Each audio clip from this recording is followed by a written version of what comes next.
Hi, everyone. Welcome to This is Growing Old, the podcast that's all about the common human experience of aging. My name is Sue Peshin, and I'm the president and CEO of the Alliance for Aging Research.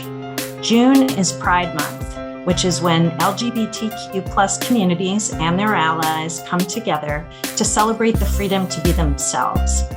And in recognition of Pride Month, we're talking with Michael Adams, the Chief Executive Officer of SAGE, Advocacy and Services for LGBTQ+ Elders, which is the world's largest and oldest organization. It was founded in 1978, and SAGE is dedicated to improving the lives of LGBTQ+ older people. Prior to joining SAGE, Adams was the Director of Education and Public Affairs for Lambda Legal, and he spent a decade leading cutting-edge litigation that established new rights for LGBTQ+ people. A graduate of Stanford Law School and Harvard College, Adams is a professor, an advisor to leading local and national aging organizations, and a prolific author of numerous publications on an array of LGBTQ+ issues. Today's podcast also happens to be our 50th episode. Michael, I've admired your organization for a long time, and I wanted to introduce our listeners to a special guest for this occasion. The Alliance for Aging Research is an ally to the LGBTQ+ community, and we see you. Thank you so much for joining us today to celebrate Pride Month and this milestone with us. Oh, Sue, it's really great to be here. I appreciate the invitation, and I look forward to the conversation. Me too. All right, so let's get started. So SAGE's theme for Pride Month this year is We Refuse to Be Invisible. Tell me more about why you picked this rallying cry and what it means to the people that you serve. Absolutely. We grapple with something really challenging in LGBTQ communities sometimes. The generation of elders that in so many ways created our communities, that have fought the battles that paved the way for the rights and equality and opportunities that the rest of us in the community enjoy. Often our elders are not at the center of our community's focus and not at the center of our priorities. And unfortunately, that's not true just in LGBTQ communities. Obviously, that's true in the country in general, as older adults are frequently marginalized and invisible. And so our motto for this year's Pride, and really it's SAGE's motto in general, we refuse to be invisible, is our elders' response to that, is the antidote to that, and the fact that our elders are still leaders, they are still central to our community, and they insist on being recognized as such, and thus we refuse to be invisible. That's awesome. Thank you. I love it.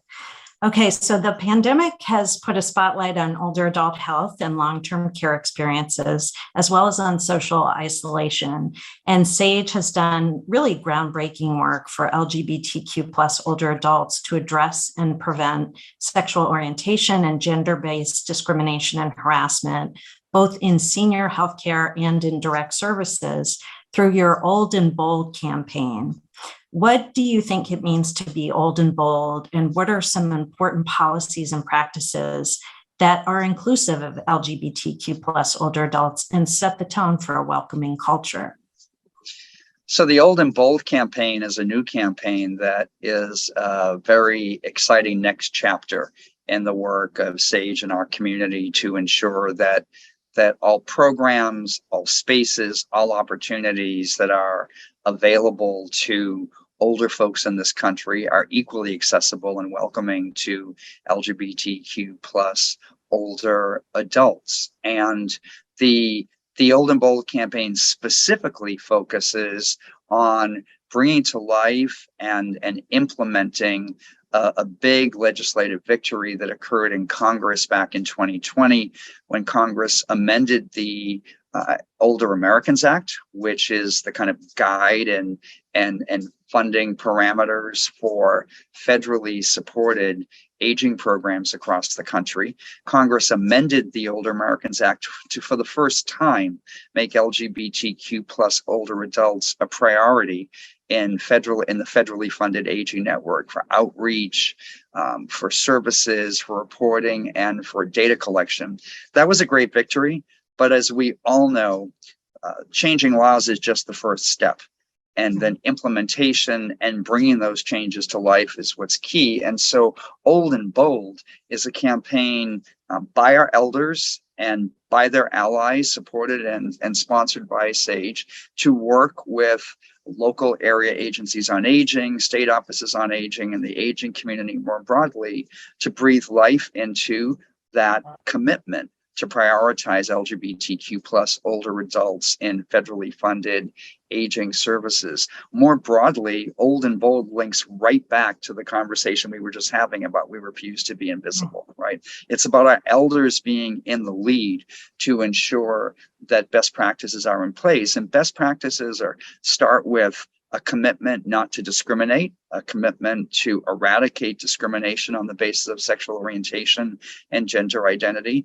And it continues beyond that to a whole range of affirmative steps that every program, that every provider, that every entity that works with older adults should undertake in order to ensure that they are fully welcoming of LGBTQ plus older adults. And SAGE has a whole body of work in that area.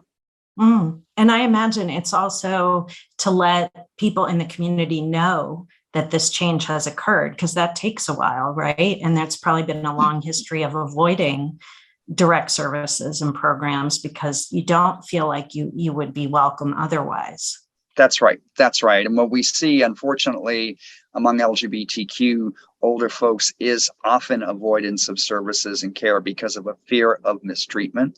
And so it's very important that elders from our community know their rights, know about their protections, and also are aware of the providers that have made a commitment to lean into their responsibility to be welcoming to all older folks. Okay. All right. Now, I saw a quote on your website from Amy Gottwals from US Aging, and I've known Amy for a long time.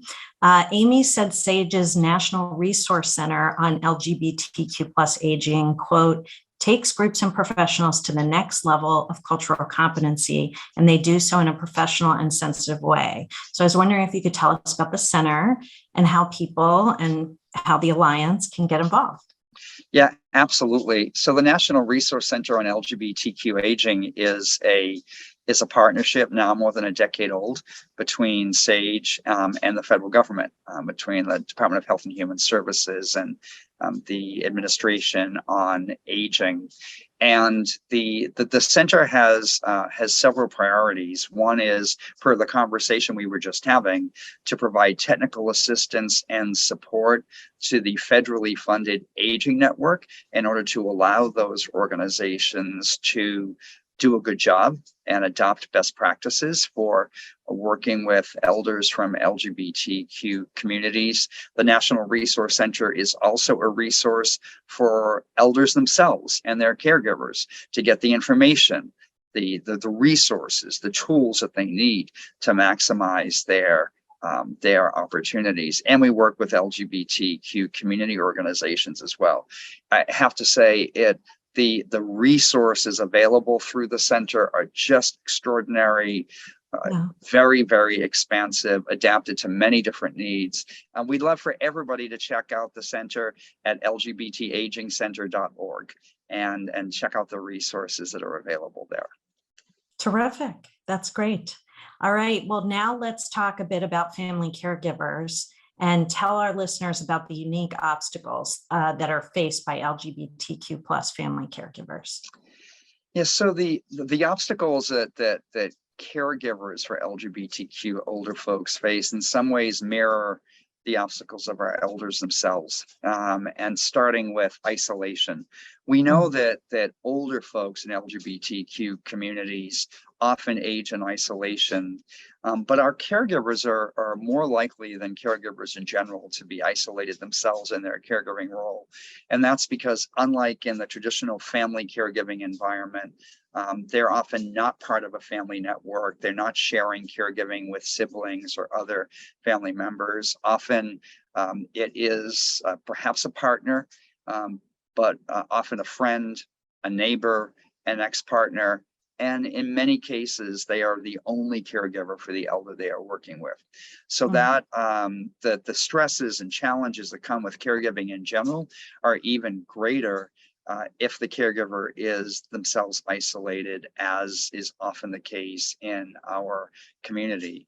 And then there are the challenges that come from the fact that because many caregivers for LGBTQ elders do not have a legal relationship or a recognized family relationship with the elder involved, there are additional obstacles in having to not only care for an elder that means a lot to you, that you love, but also to have to battle at times to be recognized as the caregiver in important settings, and with the resources that have been created for caregivers often really are not tailored to the particular experiences of caregivers for LGBTQ plus elders and the specific challenges they face. Even the concept of family caregiving tends to have implicit within it a certain vision of what that means. Although in our community, in LGBTQ communities, we know that we have chosen families, right? Families that we construct over our lives, but those